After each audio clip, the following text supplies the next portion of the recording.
Skyrim. The reason my wife sleeps with her boyfriend every weekend. The reason why Bethesda has released the same game 6 times over. The game that has stayed alive for so long due to its mods. 11 years of people spending more time outside the game than in the game.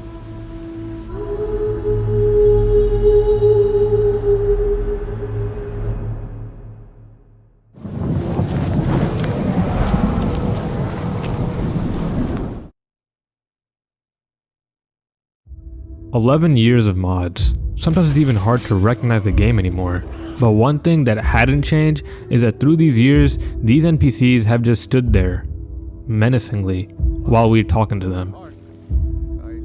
But that changes with Gesture Animation Remix. The mod author has added new NPC animations while talking to them, including some unique ones to some of the more expressive NPCs, such as Sheogorath and Heimzucker, that all feel natural to their dialogue. Yes, many times.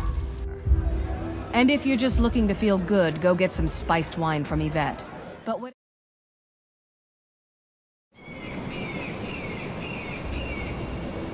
Armor has always been the primary defining feature for the Dragonborn's appearance, but that changed this year. Immersive equipment displays allowed weapons to share the spotlight and be able to add some extra flair. Normally you were just stuck with the bow or sword to add to your appearance, but now you can add as many weapons as you want, wherever you want, incentivizing you to get your lazy ass to carry your own burdens instead of shifting that weight off to someone else at the first opportunity you get. It couldn't be a popular mods list without the legend himself, JK. This guy just does not miss. Ever since his debut file upload in 2014, he has become the most renowned location overhauler on Nexus, and in 2022, he did not fail to deliver, uploading yet another 3 high-quality overhauls. This time being Skyhaven's Temple, High Hrothgar, and Jorrvaskr. He expands and adds the missing depth and personality to every location he overhauls with his immaculate attention to detail. Each little addition takes into account the pre-existing aesthetic and vibe of the location, making these areas just feel heavier. High Hrothgar feels more cluttered within its tight hallways and has gotten a new injection of life. While Skyhaven Temple doesn't look Gumpy anymore, and instead now looks like it really did once house dragon hunters.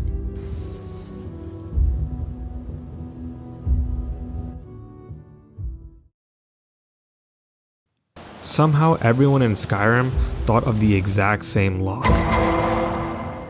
It didn't matter if you were a locksmith who was hired by the Empire to make a palace, or you were Helen Keller. Doesn't matter, y'all are gonna end up making the same musty Home Depot aisle 33 looking ass lock.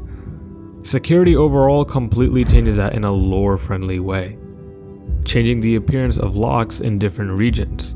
This is an add-on to the original lock overhaul that came out last year, but it looks even nicer this year. A nice little quality of life change coming to the next one to bring an end to that walking, stopping, trying to pick up, and then going into first person because the crosshair isn't accurate enough to pick up the 6 skull on the ground that you'd think I'll actually end up using for some reason. This mod simply just makes crosshair selection work like modern third person games do. You aim in the general direction of the object, and it pops up. This next one is arguably the most notable one on this list. After 11 years, you might feel like you've seen all there is to Skyrim's landscape. Lux Via adds a hella new breath of fresh air to the game. It adds new buildings, light sources, and points of interest along the roads of Skyrim. This makes the world feel more dense, like there's always something new to look at. And there's a lot. And I haven't done the math, not because I'm lazy, but because I'm a 2nd grade dropout. But I'm pretty sure this mod is bigger than all the other mods on this list combined. Never should have come here. Skyrim belongs to the North. These are just some of the cheesiest lines of dialogue that someone has ever thought of. Only second to the prequels. I don't like sand. In 2022, Jay Serpa created 500 new lines of Bandit dialogue, making each bandit encounter unique. The author has added 3 types of new variations without removing any of the vanilla dialogue. The first of which is variations of vanilla lines, a simple edit to some of the dialogue with slightly different words and or tone. Call yourself a Nord? East Tremor would be ashamed of you. Huh, think you can kill me? It's time to die, dog. The second variation consists of completely new lines. The Thum! He summons the Thum! You kill him! Are you looking for a fight, huh? I hate archers. And the third variation is made up of idle lines that add depth to show a little bit more life into these characters. Sometimes I think we deserve these miserable lives of ours. Men aren't good or bad. They're just men. Honor can't feed hungry people, unfortunately. One of the most popular mods of 2022 is enhanced volumetric lighting and shading. Vanilla Skyrim lighting is not synchronized with the sun or the moon, meaning the light doesn't follow its light source. EVLAS, for short, fixes the lighting issue. But as you might guess from the title, it doesn't just fix the lighting, it also fixes the shadows to allow a smooth transition from day to night. And it all does this without any performance drop.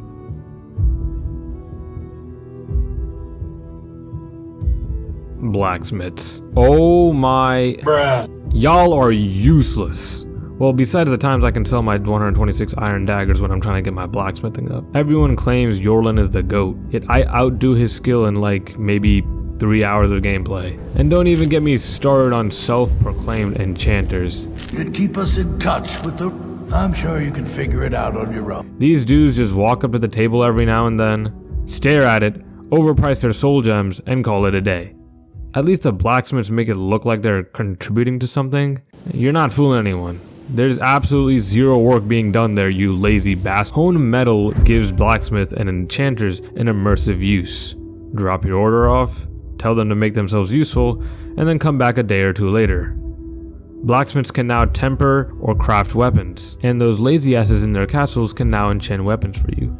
For a price, of course. Although I recommend turning the price down to 0 for enchanters as punishment for being nothing but a burden on society for 11 years. Online Skyrim. No, not that one. The real online Skyrim. A mod that allows you to play a single player game with your friends.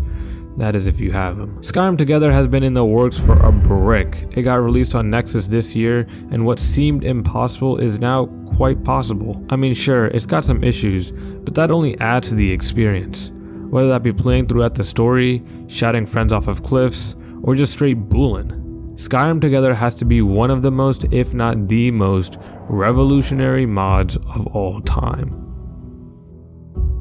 And the most popular mod of 2022. True HUD by Ursh. A versatile mod that can go basically with any playthrough. True HUD has greatly improved the HUD in Skyrim, extremely customizable, from removing or adding aspects and changing the size of each one. So you can keep it to the true vanilla with some tweaks, or completely change it for a fresh experience, your choice. It really adds a cleaner look and feel to the game, similar to that of modern RPGs. This marks the 11th year that Skyrim has refused to die. To be honest, it has a bright future, especially with mods like Beyond Skyrim, a complete overhaul to the main story, and many more in the works. Skyrim modding has come a long way, and it will continue to constantly drag many back into the game to mod it more than they actually play it.